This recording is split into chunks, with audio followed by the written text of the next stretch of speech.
Spider-Man No Way Home had a hell of an ending that ended the movie with Spider-Man in a homemade red and blue suit swinging through a snow-covered New York City after the entire world forgot who he is. It was so good, in fact, that it made me cry in a YouTube video. You can check that out. It's called The Perfect Ending, Spider-Man No Way Home.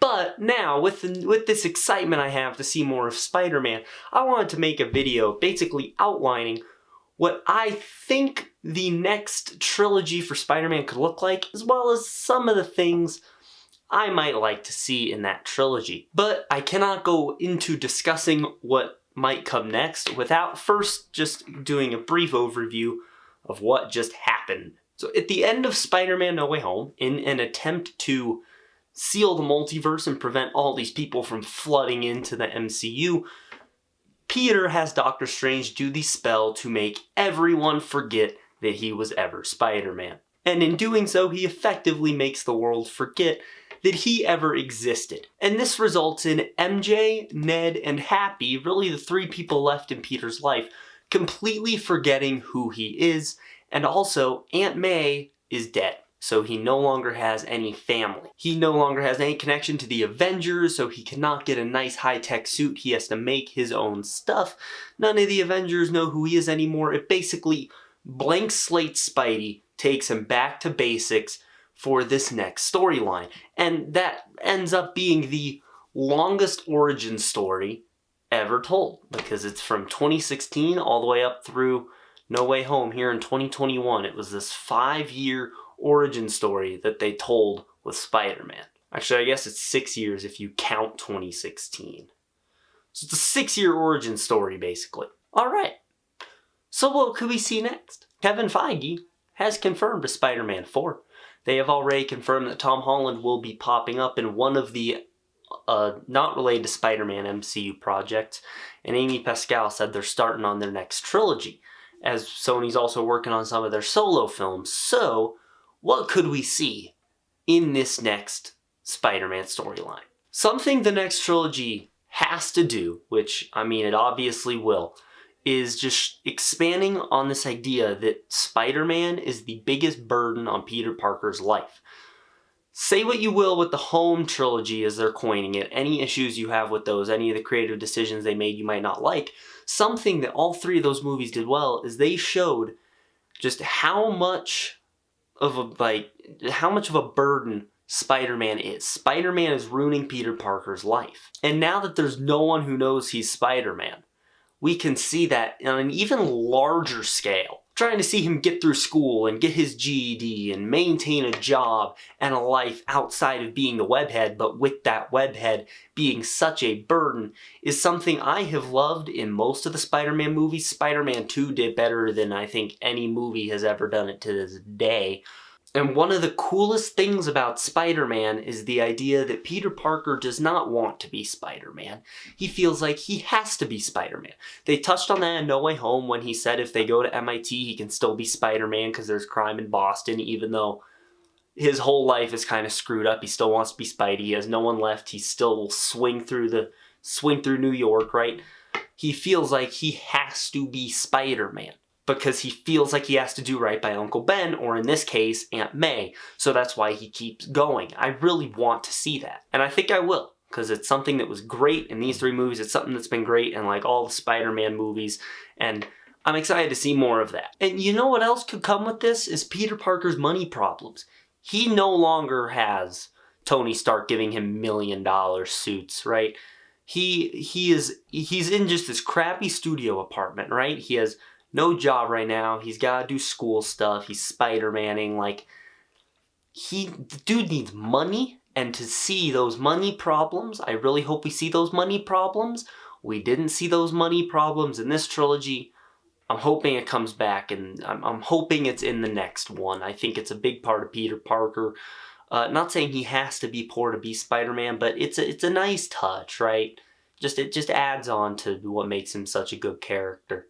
And I've mentioned a few times already the idea of Peter Parker trying to have a job, and the ending of Far From Home introduced the Daily Bugle, and then No Way Home Spider-Man's identity being revealed put the Daily Bugle on the map, right? They're in the big leagues now. And Peter's gonna want a job.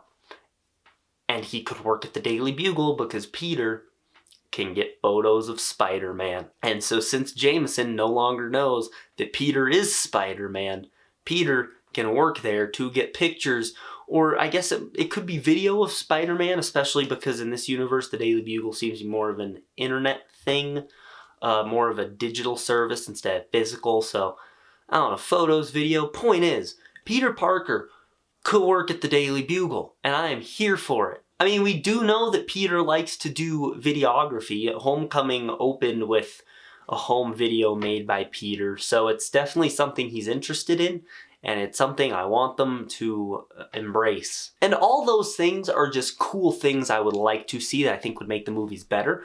But let's talk about some storylines, some things they could actually do with this Spider-Man. Now, we all know that the black suit storyline will happen at some point in the next set of Tom Holland movies.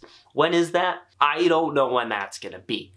I hope it's in Spider-Man 5. I know it would be a very long wait to go from getting the symbiote teased in No Way Home all the way through it not being in one movie and then it being in the 5th movie. But I do personally hope that we don't get the symbiote in Spider-Man 4, because I would prefer the idea of Spider-Man 4 just being the red and blue suit, what Peter's up to now, before we hit him with another heavy storyline like that.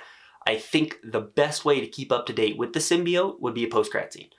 I think the black suit storyline is very hard to put in a movie, and I think if they want to kind of kickstart it, they could have the symbiote get to Peter at the end of Spider-Man 4 in a post-credit scene, and then we can kick off Spider-Man 5 with him getting the black suit pretty much immediately and having that for a good chunk of the movie. And then that gives us a lot of room to also set up the villains and the side characters in Peter's personal journey, and not having to jump right into figuring out how exactly the symbiote is going to get from Mexico to New York. Another storyline that I think could be a guarantee is the Sinister Six. I know a lot of us expected to see the Sinister Six in No Way Home. Yes, it is 6 if you count that little tree. But yeah, no, there were only 5 villains in that movie, and I think the reason they went with 5 instead of 6 is so that way Sony and Marvel can do their own Sinister Six that isn't multiversal. It can just be rooted from the MCU. I think that might be why there were only 5 in No Way Home. I'm not sure. But I do think it would be cool to see the Sinister Six in some capacity at some point down the line. Obviously, don't rush it. Save the Sinister Six for the last movie. Set them up in 4 and 5 and bring them together in Spider-Man 6. And there are so many possibilities of who can be on this team. I know I've seen people like, oh, we can't have Green Goblin, Doc Ock, or Lizard because obviously Peter's already gonna know. You know, it's fine. I feel like we don't need those villains. There are so many great Spider-Man villains that we don't need those villains again. We still got Vulture in the MCU, who no longer has the emotional connection to Peter, but he does know that Spider-Man thwarted his plan. So Vulture could be back. He might come back to fight Spider-Man again. Obviously Shocker's still out there, but you know what? Don't bring in Shocker. Scorpion was teased in Homecoming's post-credit scene. I would love to see me some Scorpion as the villain. Just put Scorpion in Spider-Man 4, honestly. I think that'd be the way to go. Make him the main villain. Mysterio. So Quentin Beck might be dead. I personally think he is dead, but we know his team is still out there. Could we see someone from his team don the Mysterio getup and be Mysterio? I personally think so. I think I've always said I don't want Mysterio to have lived because it undoes the Spidey sense thing at the end of Far From Home. It undoes that arc. But if it's someone else who's Mysterio, it's a nice little loophole in that you can still have Mysterio and not undo what came before. So there is still a way to incorporate Mysterio into the Sinister Six. So that covers 3 of the villains that I honestly think have a very good chance of being in the Sinister Six, but who else might we see? That's the question that I'm going to spend the next little bit answering. So there's a certain organization called Feast that appeared in Far From Home and No Way Home that May was involved with and now Peter's involved with. And Anyone who's played the PS4 game knows exactly where I'm going with this. Mr. Negative is a character very heavily involved with Feast, and I feel like the writers were smart enough in putting Feast in there to kind of be like, yeah, this could be a route to Mr. Negative in the future. And Mr. Negative was made very popular by the game, and I thought he was a fine villain. And I would like to see Mr. Negative in the MCU. I think he would definitely be interesting. I'm not even going to talk about what movie to put him in. I'm just spitballing here. But Mr. Negative is very much so on the table for these new movies. Venom! Of course, I can't forget Venom. Here's the thing with Venom, though. It would be weird for Eddie Brock to drop the symbiote for it to go on to Peter and then have to go on a completely different Eddie Brock in the MCU, right? So if I were to write Spider-Man 4, I don't think I would make Eddie Brock Venom. Now, I do not like MCU Flash Thompson.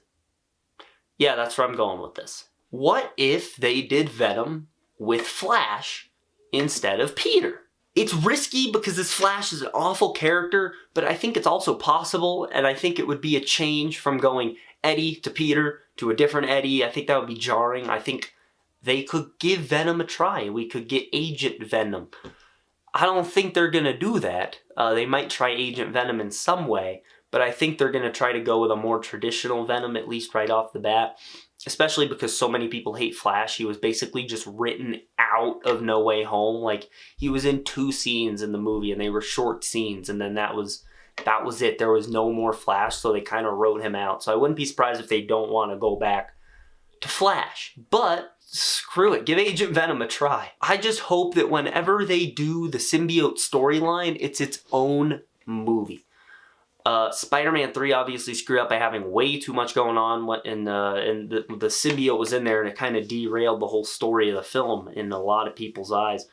I think that if you're gonna do the symbiote, you can have 2 villains, Venom and one other, but don't overcrowd it. The symbiote needs to be the focus of a story. The symbiote needs to be the focus of its own story. Hell, there's people that would argue the symbiote could probably be its own trilogy. It's that big of a storyline. So I just hope that whenever they do it, Sony learned from their mistake the first time and does not try to cram too much stuff into whatever movie the black suit is in. And if they don't do that, I am confident that whoever's going to take over this next trilogy can do a good symbiote storyline. And of course, Disney, Sony, please don't make Venom a joke. It works in his solo movies, arguably, but this is a dark storyline. It should be treated as such, and I saw No Way Home, and I saw it looks like they're cool with a dark storyline. So hopefully they just don't turn Venom or the black suit into just pure cringe and comedy. Hopefully they do the black suit justice and they do it right, so that way we get a good adaptation of the black suit on the screen. And speaking of dark storylines, another storyline that would be really cool to see would be Craven's Last Hunt. Now, Craven's Last Hunt is a story where Craven seemingly murders Spider-Man, buries him, dons the costume, and then basically goes out on this mission to prove himself superior to Spider-Man. I think that could be a really cool storyline. A lot of people think that'd be a cool storyline to round out the trilogy. Possible. But also I feel like if you're doing symbiote at some point and you gotta do Sinister Six at some point and you gotta do Craven's Last Hunt at some point, I feel like you run out of storylines, which is why I feel like we're not gonna get all these. I think we might get Craven in some form, but it probably won't be Craven's Last Hunt. He'll just be a member of the Sinister Six. And also, Sony has cast Craven the Hunter. In their universe, he's going to be played by Aaron Taylor Johnson, who already played Quicksilver. I don't know if they want to pop the multiverse open again. That would seem like a rehash. But, I mean, someone has plans for Craven, and Craven was also originally planned for the villain of Spider-Man 3 when Disney and Sony broke up. So Sony is definitely interested in Craven. And I think it's only a matter of time before Craven and Peter come face to face. So a few weeks ago, I never would have thought Marvel would be willing to do these darker storylines, but after No Way Home, I think they can pull it off if they devote themselves. We could get a good Craven, we could get a good Venom, but they just have to They have to realize the storyline they're tackling. I don't want to run through all the big Spider-Man storylines because we'd be here forever. I just wanted to address those two, or I guess those three, because Sinister Six storyline. Those are the ones I'd be interested in seeing. I know one I've also heard people talk about is doing the Clone Saga. Personally, I would say no to the Clone Saga, especially because we just brought him back to basics. Going straight into Clone Saga and going into something crazy like that would just feel too similar to stuff we've already seen, and I would rather prefer something different to what we just saw. Something that feels tonally and thematically different to the trilogy we just wrapped up. Save the Clone Saga or just don't do it. One or the other. Don't like go straight into the Clone Saga. So yeah, bringing it back to Sinister Six for a second, there are so many villains they could use that we have not already seen. Characters like Green Goblin, Doc Ock, Electro, Sandman, Lizard, as I mentioned, are characters that can't really be used again purely because Spidey already knows who they are. So when Oscorp shows up and they're funding Octavius and his roommate is Harry and his professor is Kirk Connors, it won't be like a big realization for Peter. I feel like he'll instantly know, like, oh, we have a problem here, we're going to stop it, we're going to prevent all this from happening. It would feel a bit unexciting. So I would prefer a bunch of villains we haven't seen. Also, how do they top what they just did with Green Goblin? The answer is they don't. But when you take all those villains out, there are still so many fantastic villains because Spider-Man has one of the greatest rogues galleries of all time. As I mentioned, Mr. Negative, Craven, Venom. Cool, 3 great characters we could see. The return of Vulture, Mysterio in some form, Shocker, the introduction of Scorpion, and just to now fire off a few characters I haven't even had a chance to mention throughout the rest of the video. Kingpin just made his debut or return in the MCU, whatever you want to consider it. Spider-Man and Kingpin, come on, it'd be a missed opportunity to not have them interact. Tombstone, Hammerhead, Black Cat, Chameleon, Rhino, Silver Sable. We could see them try to bring Morbius in. So many cool villains I would love to see them take a crack at. We don't need to have a conventional Sinister Six. Just give us 6 villains who call themselves the Sinister Six. The ending of Spider-Man No Way Home brought this character back to the basics. In the MCU, we saw him fight Captain America, then he went on this trip to DC in a multi-million-dollar piece of technology, and then he went to space and fought aliens, and then he came back to life and fought aliens, and then he went to Europe, and then he got to deal with the multiverse. But this movie takes him and just sends him through the ringer, sends him back down to the very basics of what Peter Parker and what Spider-Man is. The beauty of this is that the MCU now no longer has to try to go bigger every time they do a Spider-Man movie, because the story culminated in them going smaller. So they don't need to try to outdo themselves. They can go bigger by going smaller. They could have Kingpin be a main villain. They could have someone like Tombstone be a main villain. They could have Scorpion be a main villain. They don't need to have these insanely massive, giant, CG-heavy villains. Just give us someone just small that's perfect for the spot that Peter Parker's in right now. Think Vulture in Homecoming, but not Stark Tech enhanced. Or I guess Vulture was, that's kind of unfair. Vulture wasn't Stark Tech enhanced. He was enhanced by like all the Avengers stuff and the Chitauri stuff and all that. Basically, I'm saying that give us the villain doesn't need to be enhanced by other heroes. Let's just get a villain who dealt with stuff himself and then a Peter who does all the stuff himself. Let's just have them fight. That's what I mean, Vulture. Low budget Vulture, kind of, is basically what I mean. And you know what? I don't want Ned and MJ in Spider-Man 4. I know a lot of people are expecting them to be in it. I personally hope they aren't. Could we see them return at some point? Absolutely, go for it, but let's not get them right away. Let's take a break from Ned and MJ. Let's deal with the fallout of No Way Home for at least one movie before we start bringing back elements that we just got rid of. How does he feel being completely alone? How does he feel to not have his aunt anymore, the person who basically raised him? What's it like for him to not have a friend or his girlfriend or for anyone to know who he is? This is a Spider-Man who has to spend Christmas alone. This is the first on-screen Spider-Man we've seen who literally has no one. What's that like? Don't give him all that back right away. Basically, to sum it up, that's all I want. Keep Spider-Man small. We don't have to send him back to the Avengers ever. They probably will because Marvel wants to have their cake and eat it too.